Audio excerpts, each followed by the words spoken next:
He's the former president and publisher of the Sun Herald, and now he's on the radio. Welcome to Coast View with Ricky Matthews on SuperTalk Mississippi Gulf Coast 103.1. Good morning, and welcome to the Coast View. This show is dedicated to the men and women of the Gulf Coast who are working overtime to make this a better place to live, work, and play. Kyle, our producer, has done an amazing job. Kyle, good morning, buddy. Good morning, sir. How are you? I'm doing great. Don't we have some potentially dangerous weather coming? Maybe not too much today. I think the heavier stuff is really going to be more towards tomorrow. Yeah. So today's only like a 30% chance later this afternoon, late this evening. But I think the big rain's coming tomorrow and tomorrow night. So people should pay attention. Yeah. I thoroughly enjoyed my conversation with Rick Carter and Terry Green. Didn't you? Those guys were great. I liked hearing the stories. Yeah, their vision and determination, the kind of impact they had on this state is really, really important. Yes. I think now people have a better appreciation for that. So if you didn't get a chance to see that yesterday, you can go to any of the podcasts. My son called from New York, and he was using Spotify, and he typed in Coast View. He listened to the show yesterday morning. You can go to the Facebook page, which is SuperTalk Gulf Coast 103.1. You can go to our webpage. There's a lot of ways to intervene. We want you to be able to see this show, hear this show, any way you want to do it, when you want to do it. So anyway, thanks for joining us today. So now, my buddy my buddy John Harrison. I refer to John as a transformational leader. He's someone who is that both professionally. He's that in the community.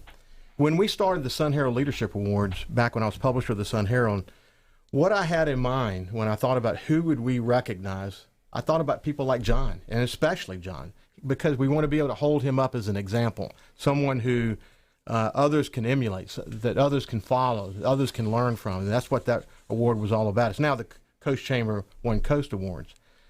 When I was a newspaper publisher, and I was publisher in 3 different states, I met a lot of smart people. That's for sure. And I put John doesn't know this, but I put John in no specific order in the top 3 of the people that I came in contact with. And I think the reason for that is because he has such a passion, he has such a strong commitment. He has the capacity. Your capacity, John, is incredible.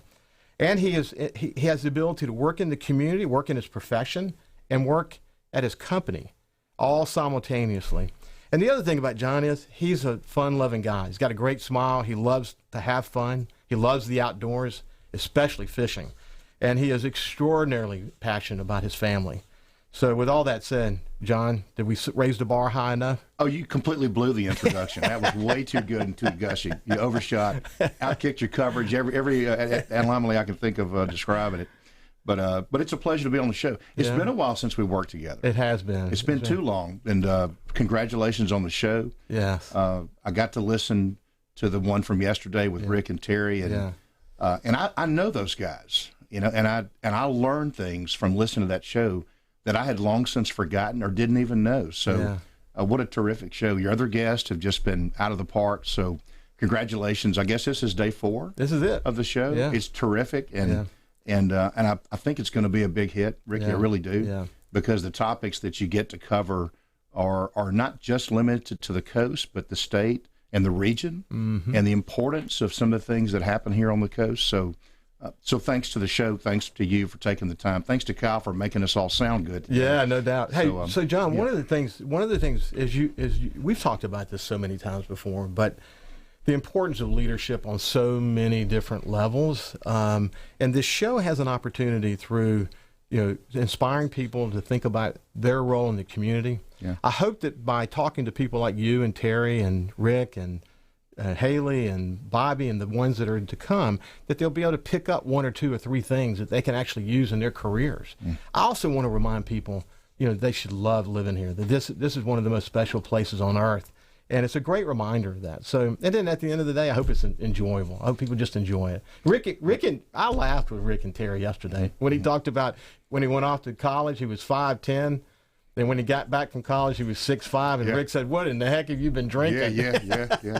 That's great. I mean, the point about the boat that sunk and the second boat, and just the way things had to line up just right. And I really think God's good. We get blessings that we didn't expect and certainly didn't earn at these precise moments in our lives. Yes, and we do.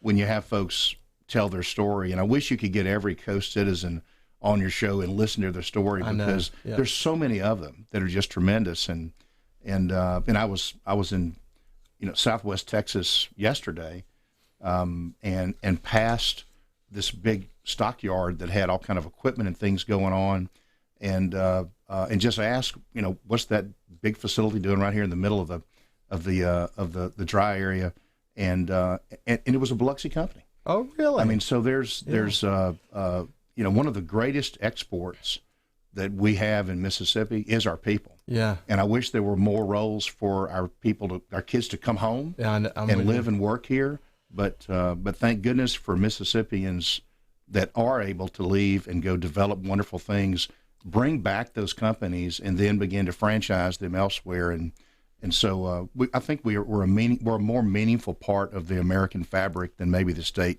sometimes gets credit for. I can't agree more. So, John, let's talk about your early life, growing up, and who were your inspirations, and what led you to go to state and pick engineering. Just talk about that. Yeah, sadly, we're going a lot of years back now. It's been too many. Yeah. But I was actually born in Greenville, Mississippi. My dad's family was generally in the Delta. My mother's family was down here. And at that time, my dad was living in the Delta. And so my siblings were raised there, but my father always wanted to come to the coast. And he described me as his late-term surprise. I'm much younger than my siblings, and so when I was just a very small boy, and Camille had just destroyed much of the coast, particularly the western part of the Mississippi coast, and he took that moment to leave and to come back to where my mother always wanted to be in her family. Her mother was here and her sister. And so we moved here. And so, I was talking to Kyle right before the show. He's a Long Beach kid.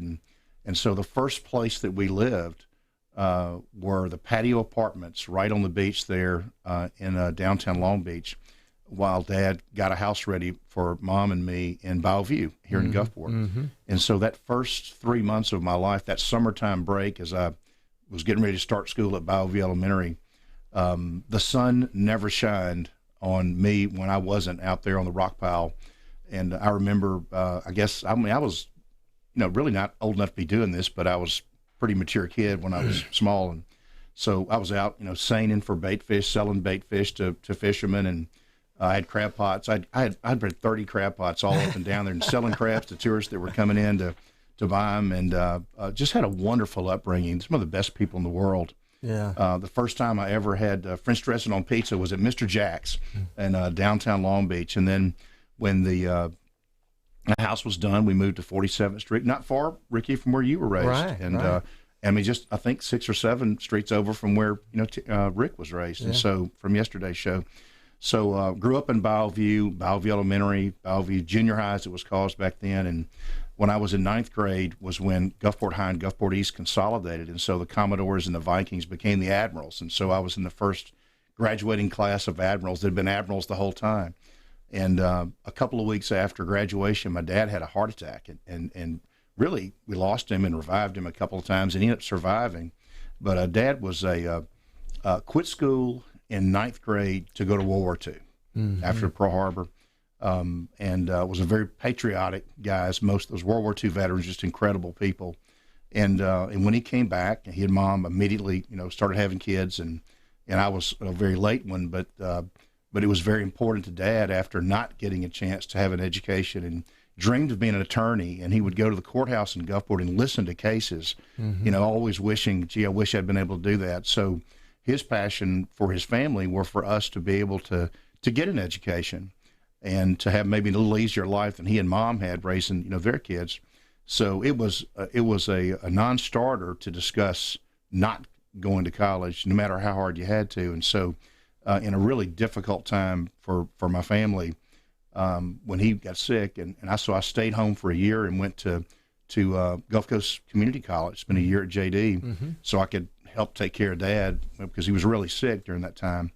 And then I went on to Starkville, to Mississippi State, which was I didn't know at the time, but that was going to be a defining moment in terms of what I did for a living. So I majored in chemical engineering because my two baseball playing buddies were engineers, and they told me, you can get a great job, as an engineer. My study partner and lab partner's kid sister walks in one day. She was 2 years younger. We were juniors, and she was a freshman. That was Ann. We both married Anns. We both married women that we just don't deserve because they're so wonderful. You're so right. Married Ann out of school. We moved to New Orleans, and at that time, there just weren't a lot of things you could do on the coast, and so I spent time trying to figure out a way to one day get home. So what we'll do, great place to stop. We'll continue that conversation with John Hairston after the break. But, John, you're talking about going to the rock piles. My parents used to let me go to Courthouse Road Pier and spend the night. I would never let my kid do that today. Yeah. But what an influence that had on me. Look forward to coming back after the break. Thanks for joining us here.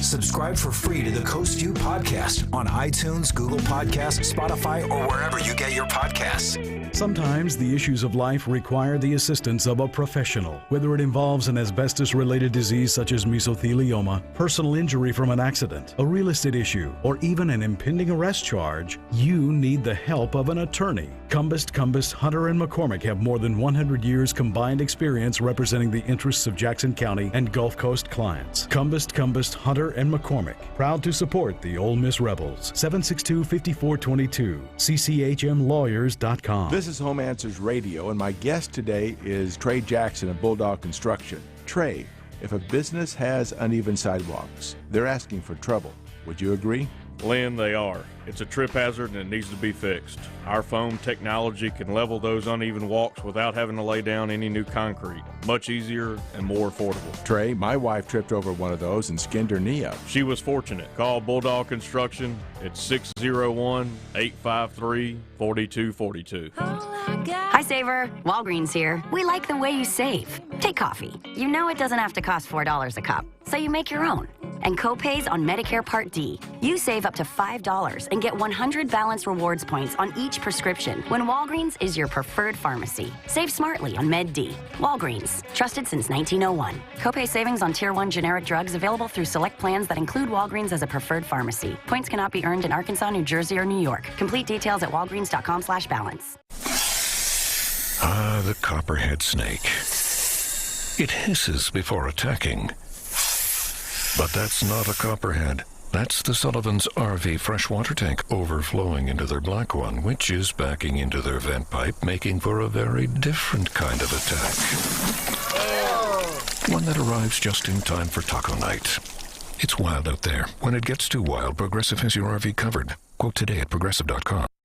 Casualty Insurance Company and Affiliates. Are you going to be turning 65 in the next 6 months? You really need to start working on your options right now. For the last 50 years, you've trusted Gary Smith to help you with those options, and he's still here for you today. Start looking for a simple card in your mailbox. Not a piece of mail with an 800 number, but a simple card to say hello with a 228 number. That's Gary Smith. Talk to Gary and tell him what you're looking for and what you can afford for your Medicare supplemental insurance and Plan D prescription drug plan. That way you can keep your doctor and your meds. Call the Gary Smith Agency or visit online at GarySmithAgency.net.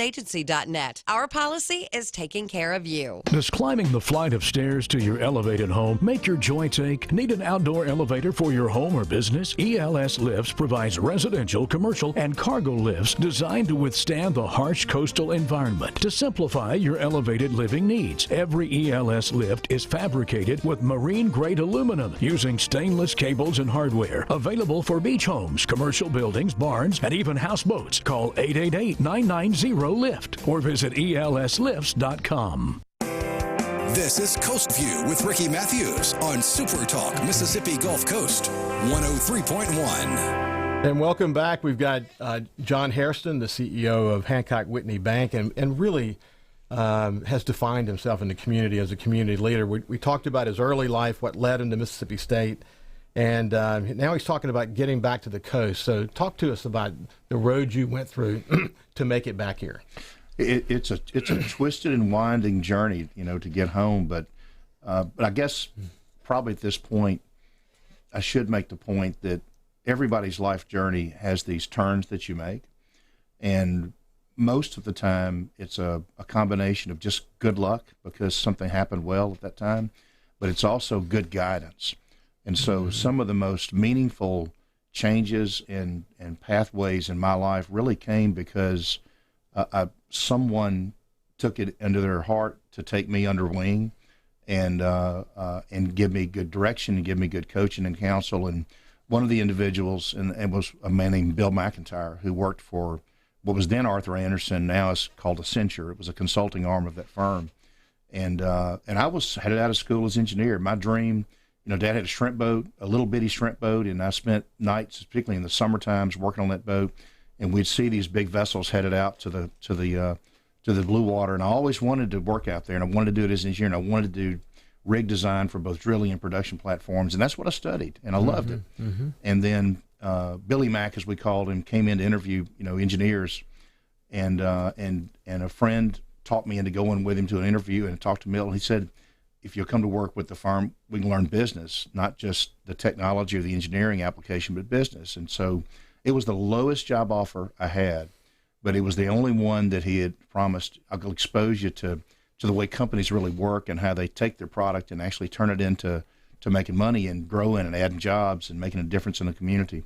And that was intriguing, so I took that job, and that's how I ended up in New Orleans instead of Houston, because at that time a lot of the engineering jobs were moving to Houston. And so I was only an hour from home and close enough to really be home. And the firm directed engineers to different types of disciplines, and the big oil and gas crisis of the 80s had occurred. A lot of banks had failed, and many of those banks had assets that were energy related.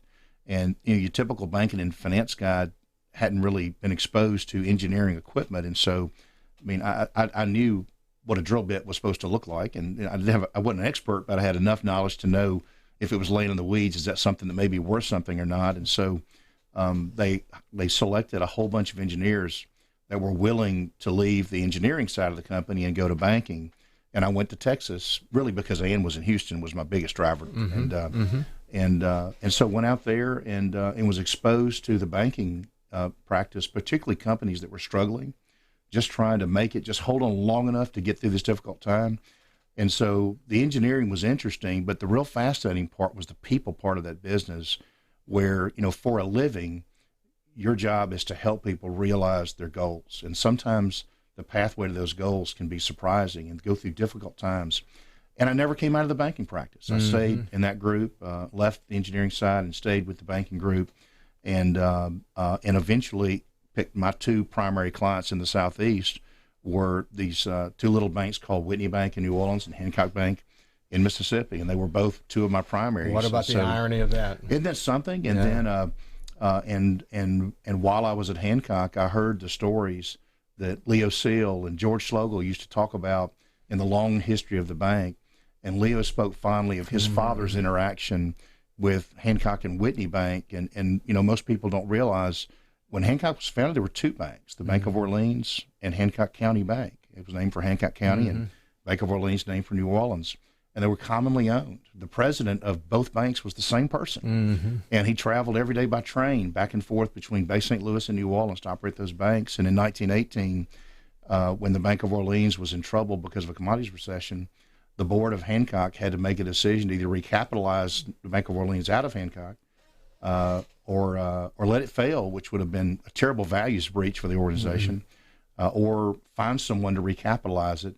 And so they sold it, and because the relationship between the two banks, they sold it to Whitney. Wow. And so the Bank of Orleans became part of the Whitney Bank, and the president went with the deal.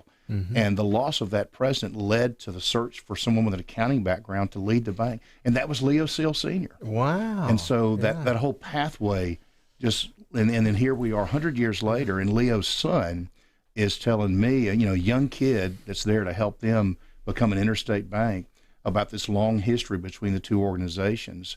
And that's the conversation eventually led to the combination of Hancock and Whitney when Whitney was having a tough time. And Whitney had been the bank that helped Leo Sr. during the Depression to keep the Hancock side alive. Let's go back a little bit. I'm going to actually have the opportunity to talk to George Schlegel in a week or two.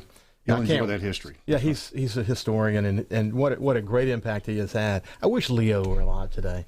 Wouldn't it be fun to have him sitting here having a conversation with him about his journey? It would be. And we mentioned earlier people that made a difference in your life, and Leo and George were two of those for me. And both, and I got off the road. I was in the consulting business, so busy.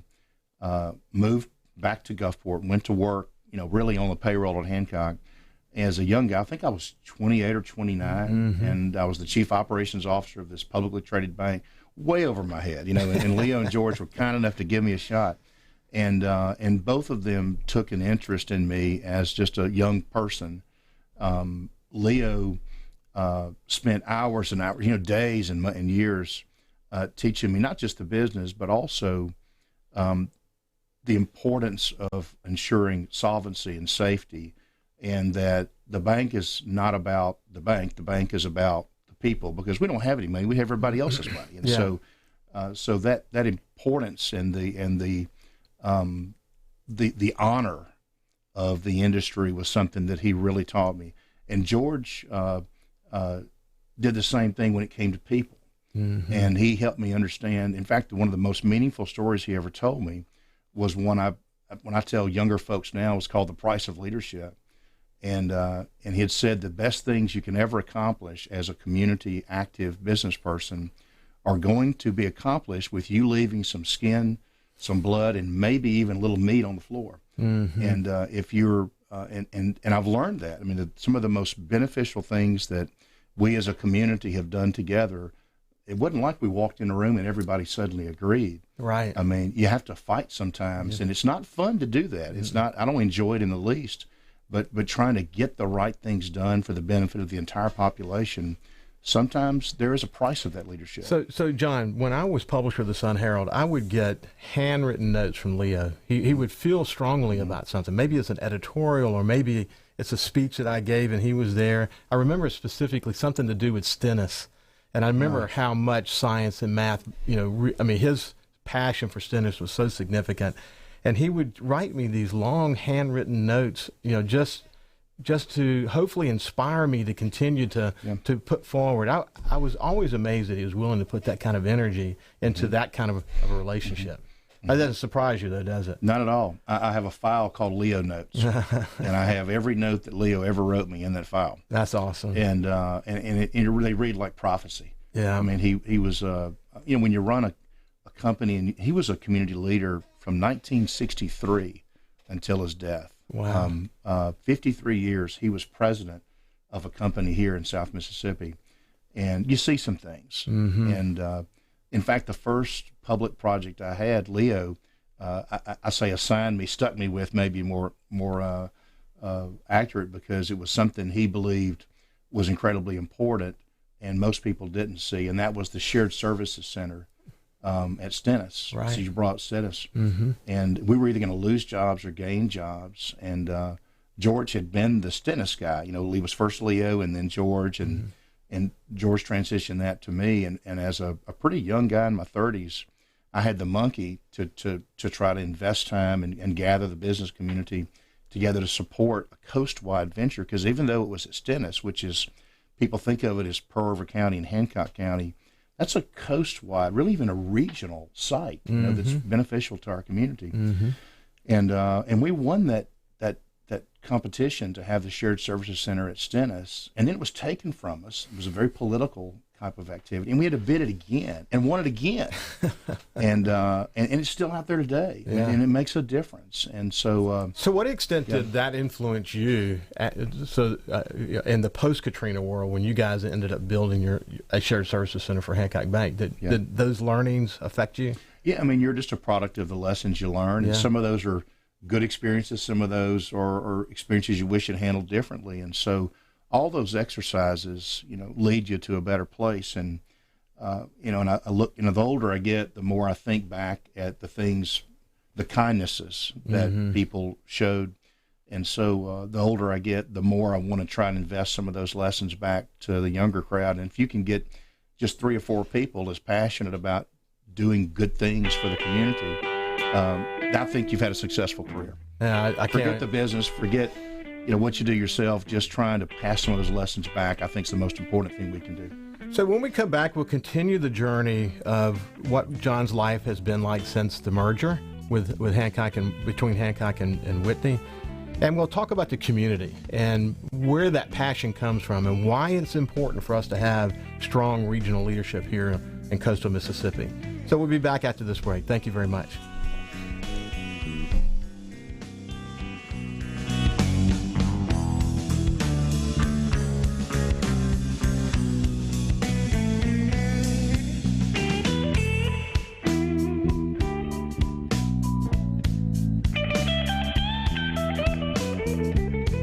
Listen live or on demand and watch episodes of Coast View on your laptop, desktop, or on your phone or tablet by going to supertalkmsgulfcoast.com.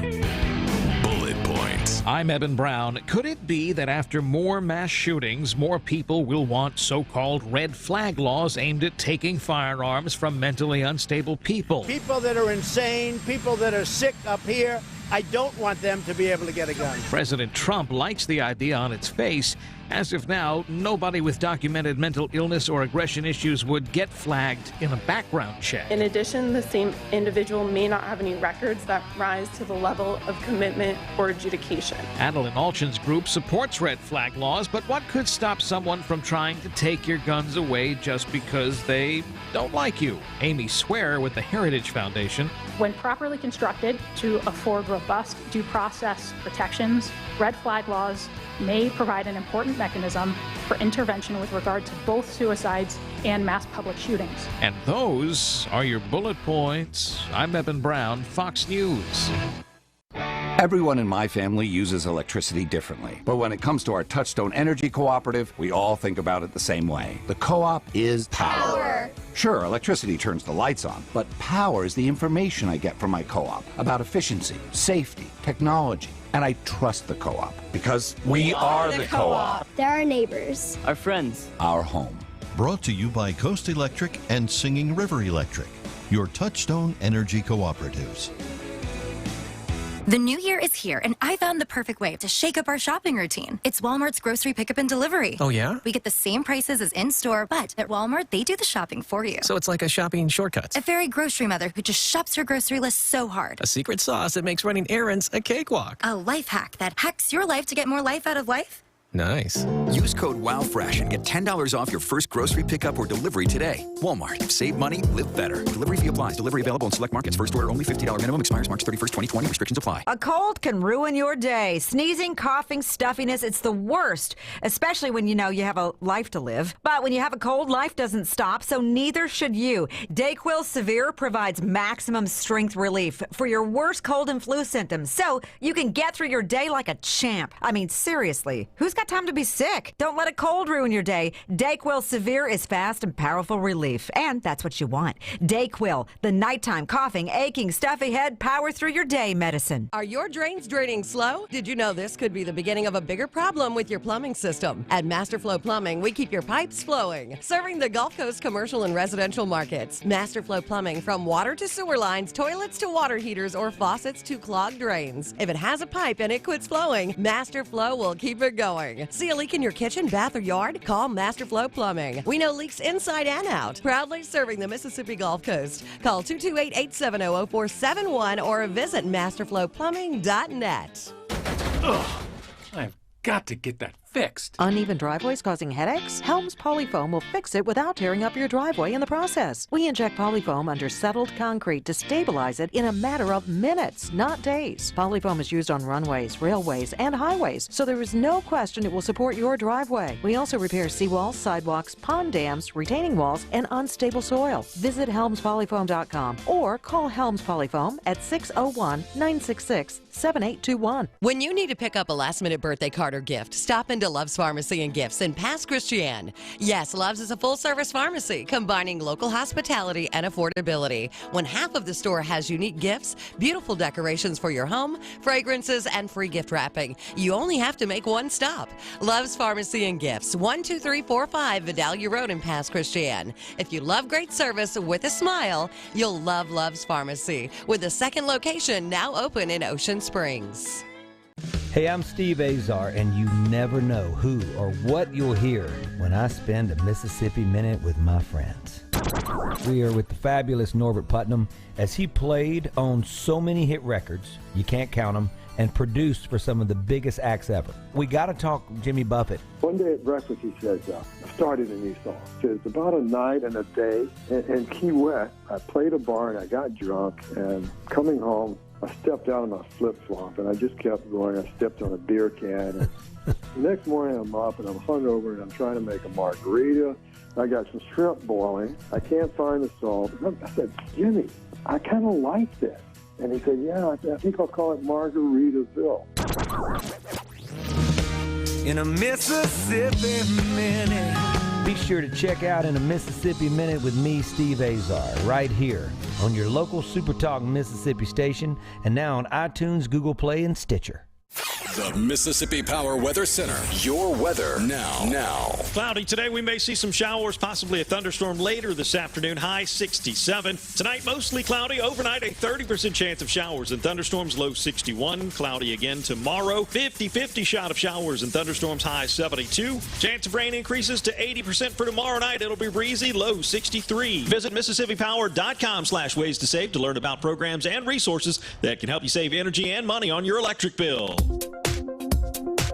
He's the former president and publisher of the Sun Herald, and now he's on the radio. Welcome to Coast View with Ricky Matthews on SuperTalk Mississippi Gulf Coast 103.1. Welcome back with John Hairston, the CEO of Hancock Whitney. John's story is inspiring. I told him during the break we could talk for 7 hours about all of our learnings along the way. But one of the things that we were talking about a few minutes ago was that when these opportunities present themselves in front of you, you have to be willing to take those opportunities. You got to listen to the tea leaves and the risk taking. When Rick talked yesterday about going to get that boat and these incredibly defining moments that he and Terry went through, they could have said no and chosen not to go forward. But you were talking about there are these moments that every business and every person has. Reflect on it just a bit. Yeah, John. there's, just as you go through life and the life of a person or a family or a business, there's always those proverbial forks in the road. And one of those, the left one may be to play the safe road. Don't take the chance. Don't sign up to work 7 days a week, all night long. And then there's the hard road. And invariably, the tough road is usually the best one. Yes. And you can't take it every time because you might be weary from the last one you took. But more often than not, the right answer is to, get your chest out, chin up, gloves up, and do whatever you have to do to make that decision be proven right. Yeah. And so, such a great lesson in how to succeed in life. That was a Leo lesson. That was a Leo lesson. Yeah. So Hancock Whitney, the merger with Hancock Whitney. Let's talk about that a bit before we move to the community. Yeah, I mentioned earlier the history of the organizations went back to, but there's no one left alive who was part of the original framework of those two organizations, the Bank of Orleans and that very storied history.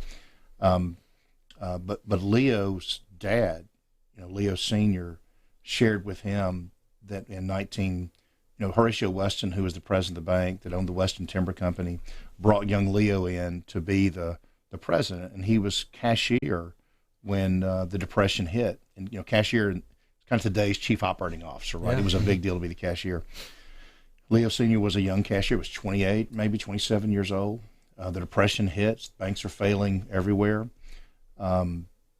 Horatio has a stroke, goes down with a stroke, and here's young Leo left with this franchise that I think only two banks, People's Bank and Hancock County Bank, were still alive during that time on the coast. It was a bad time.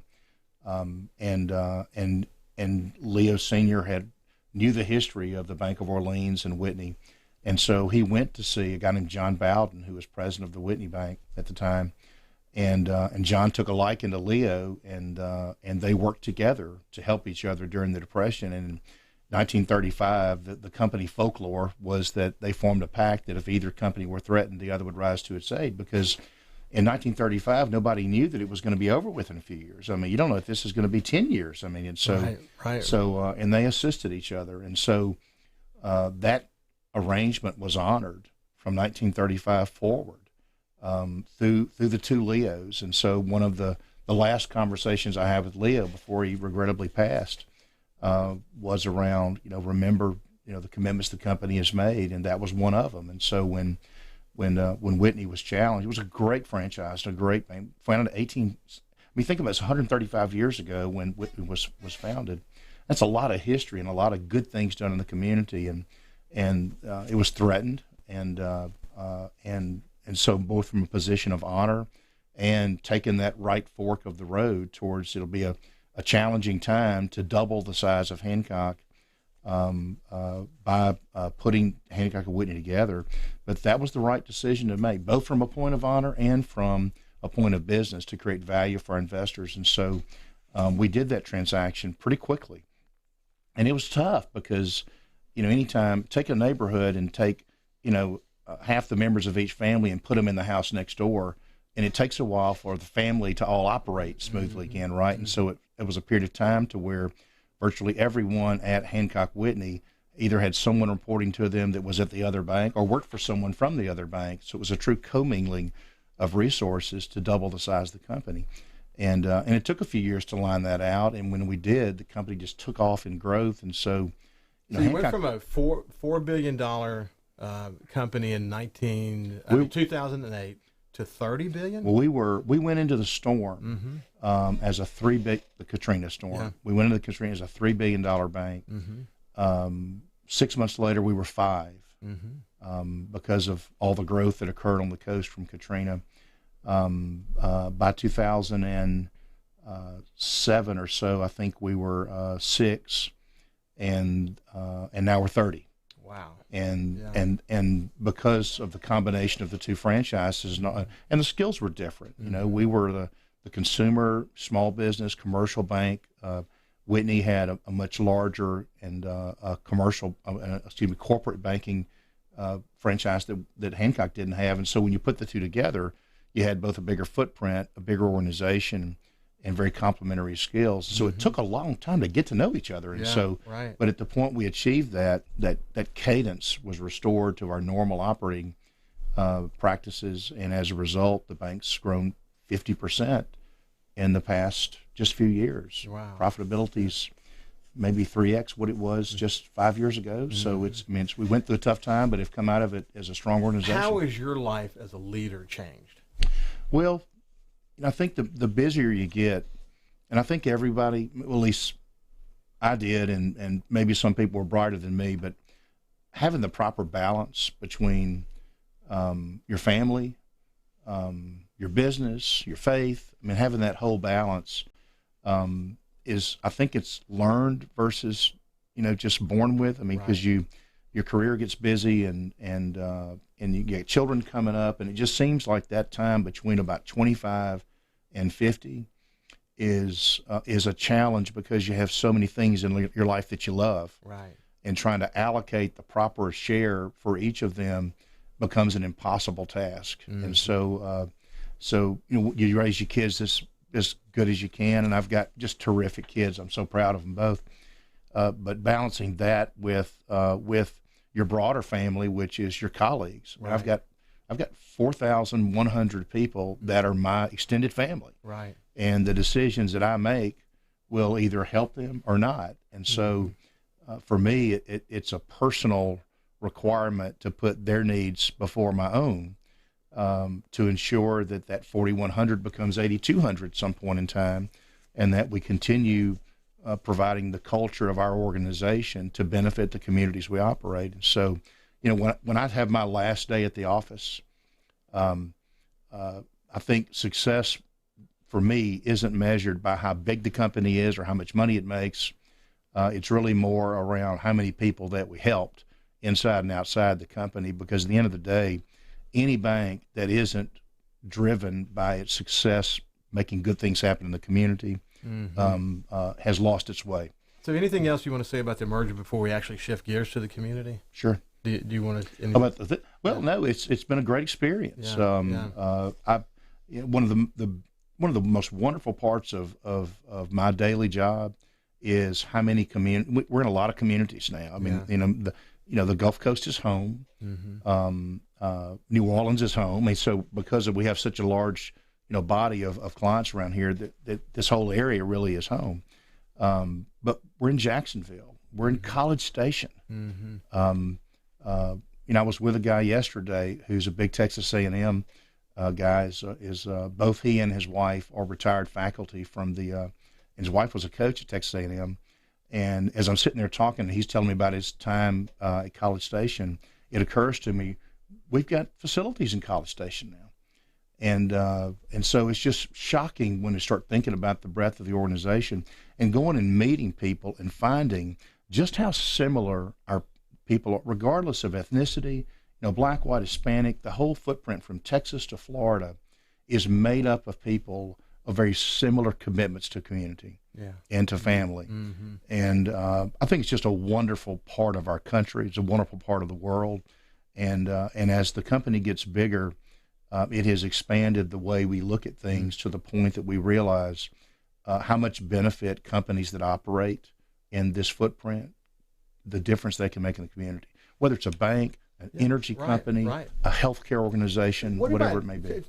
Say a few things just about the strategic value of the Mississippi Gulf Coast and how it fits into the bigger region. Well, I mentioned earlier, that could be we could spend an hour just on that topic. But Mississippi as a state, Alabama, Louisiana included, I would say Alabama, Mississippi, and Louisiana are very charitable peoples. The culture is very giving. It's, you can move to those areas and be home really quick. And of those, the Gulf Coast is probably one of the best in terms of welcoming people, regardless whether they're high income, low income, ethnicity, their religion. Once you move in, you're in the club. Well, I've said so many times in the last few days, and I'll continue to say it. Buildings don't make a community, the people do. That's one of our lessons after Katrina. But the people of the Gulf Coast, as you said, it's not just coastal Mississippi. We live in a region of the U.S. that has as its biggest asset its people. When we come back, we're going to talk about regional leadership and why that's important. John Harrison, the CEO of Hancock Whitney, thank you for being here, and thank you for joining us today. We'll be back after this break.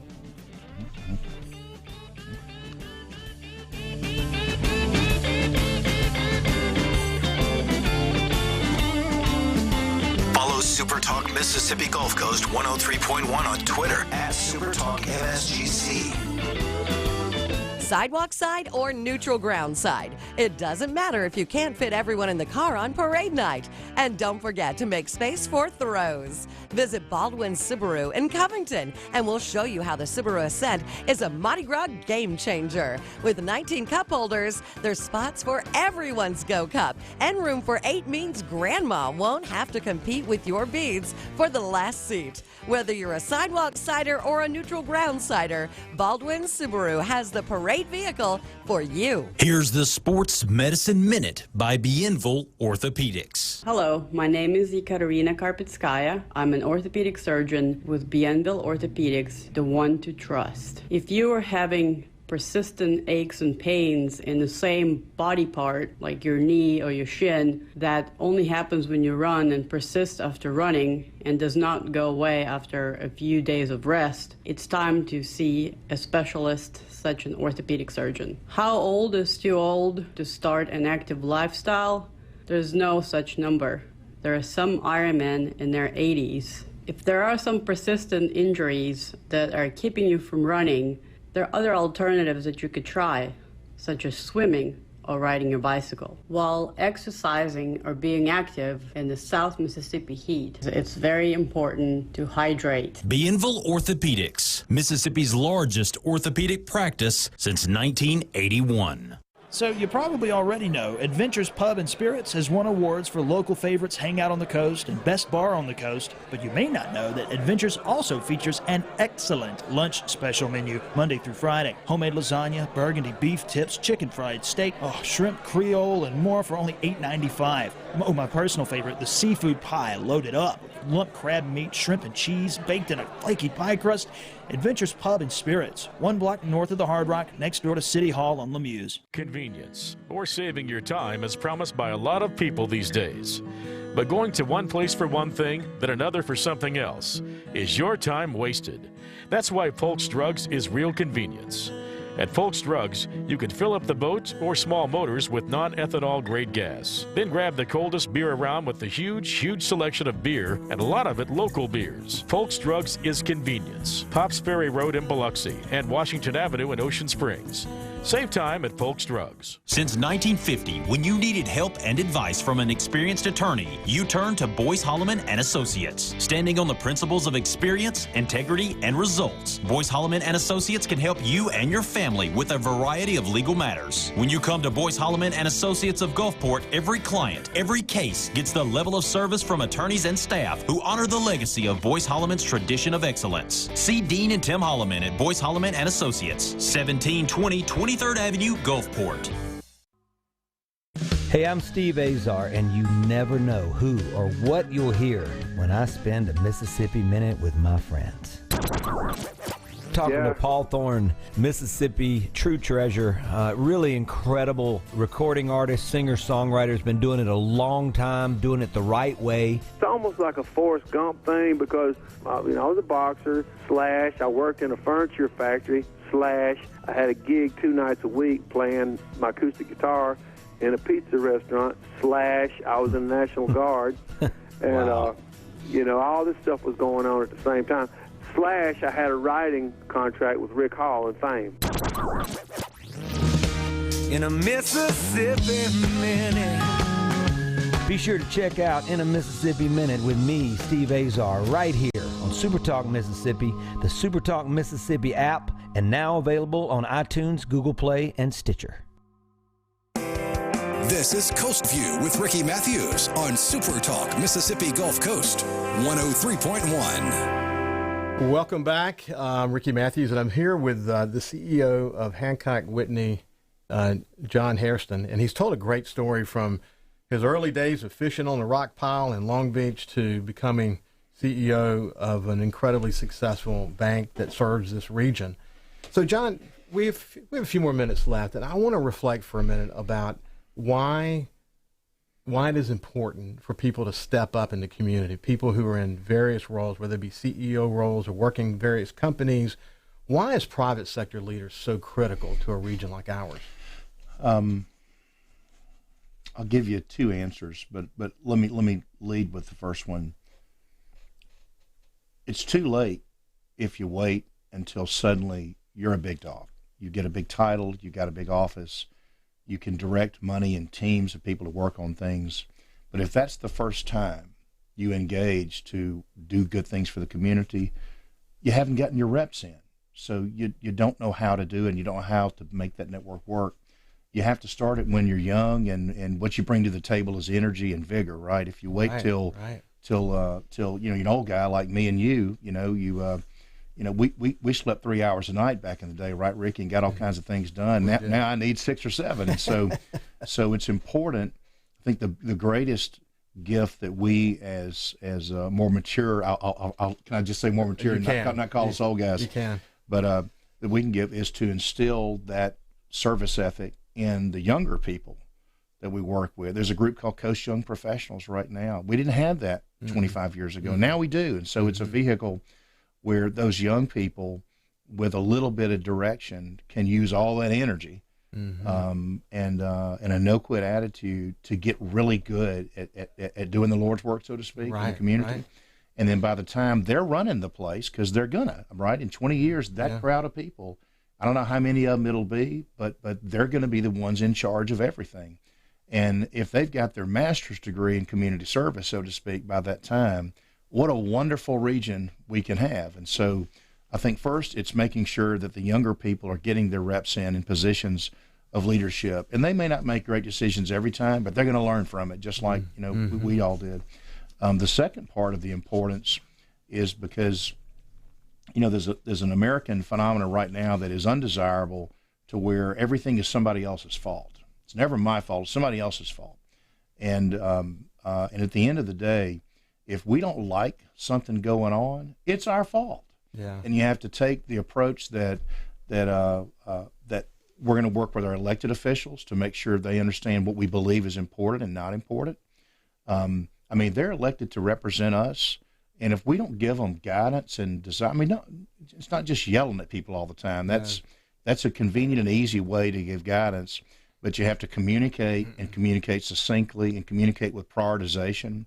And so the business organizations and the civic organizations, the education organizations, all have an awful lot of intellect and capacity to give that type of guidance, and getting all of those groups to begin working better together to come up with both short-term and much more strategic longer-term investments that we can make in the community, so that a generation or two down the road, you really see that benefit. The gaming industry, since you were talking to Rick and Terry yesterday, who would have thought that a fairly innocuous piece of legislation passed would lead to an explosion of tourism revenue that has essentially rebuilt our schools on the coast. And the private sector, political sector, how everyone came together and were really coalescing around the goal. But it's very difficult, and it's not unpopular to say this, but it's true. But partisanship is in the way of that, and getting folks comfortable moving outside their party, moving outside their liberal or conservative, right or left, whatever words you want to use, getting together to think about what are the most strategic, beneficial investments we can make. And they may be different in different parts of the region, different parts of the coast, and what we may need to invest in Jackson County or Harrison County or Hancock County may be very different. Yeah. In the border counties, it may be more about, because we have such a great industrial utility in those counties, it may be about investing in school systems or domicile so that people want to live in county versus live somewhere else. It may be in partnering with neighboring states to, the Michoud facility in Orleans Parish. Without Michoud, Stennis is handicapped. Without Stennis, there is no Michoud. And so getting the states to work well together across the borders and getting the counties to work better together for the benefit of the region, it is the secret sauce to creating jobs and becoming maybe more of an import for talent than an export for talent when it comes for people. In the conversation with Haley, the lingering thought that I had as he reflected on the bipartisan support we got in Congress after Katrina. I really covet the days that we could have bipartisan debates and have solutions for America again. Well, the old saying that is it the mother of invention is necessity? Yeah. Is that the way it's said? Yeah, absolutely. That's what we had. We had necessity after Katrina. Wow. So it didn't matter where you lived, who you were, what your politics were. It was about getting the coast back together. Yesterday, is it time? Yeah. We got to go. Let's do this, John. I just want to say thank you so much for taking the time. Your leadership in the community, your leadership at Hancock Whitney has been something that's been inspirational. And I think we'll have the opportunity to get together again and maybe dive even deeper into the community work and whatever. Sure. But let me tell you, this show's needed. Well, thank you. It's good to have these kind of conversations, and I appreciate you and the station's willingness to invest time and money into it. Thank you very much. Have a great day and see you tomorrow. You bet. Take care.